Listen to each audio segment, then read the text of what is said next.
Kapag may leftover na ginataan kasaba ka dyan, huwag mo itapon ito.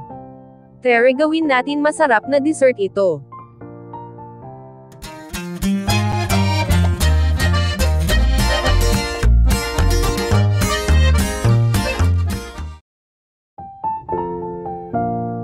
Ito nga pala yung ginataan balanghoy o kasaba sa English na niluto ko kagabi.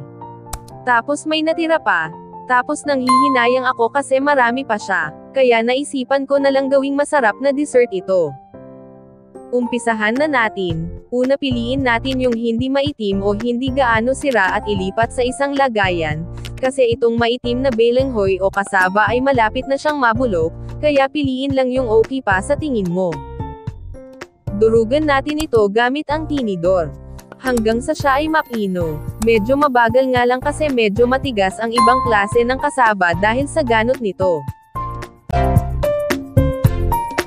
Piliin lang natin mabuti at tanggalin yung ganot nito para hindi sagabal sa ngipin kapag nakain na ito.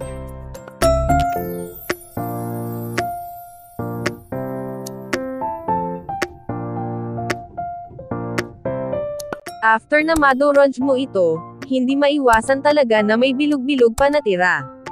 Kaya gamitan naman natin ng pang-flat para madurog ito. Ito lang nga pala yung ginamit ko, depend sa inyo kung ano gamitin nyo na pandurog para lang makuha natin yung pinakapino ng kasaba.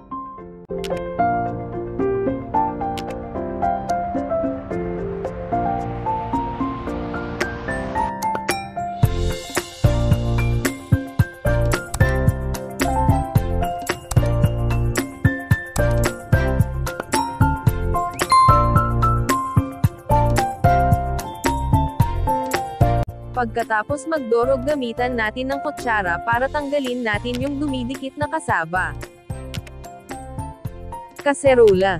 Maglagay tayo ng 8 cup na tubig. Ibuhos ang isang sachet na mangga, tang flavor.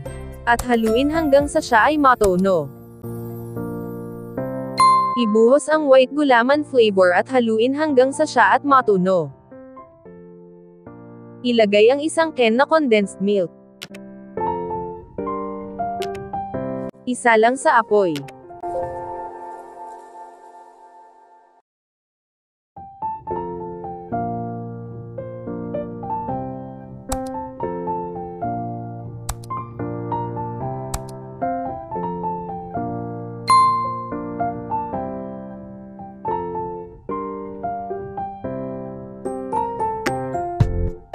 At ibuhos na ang dinurog na kasaba at haluin lang, at paghiwalayin ang dumidikit na kasaba para hindi siya bilog-bilog.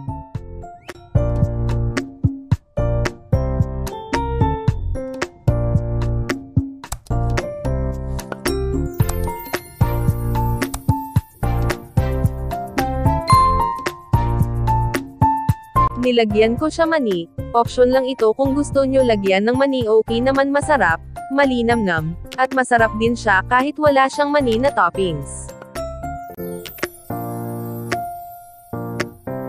Sobrang sarap talaga, as in, hindi siya sobrang tamis, kundi tamang tamis lang at ayoko rin ng sobrang tamis. Thank you for watching.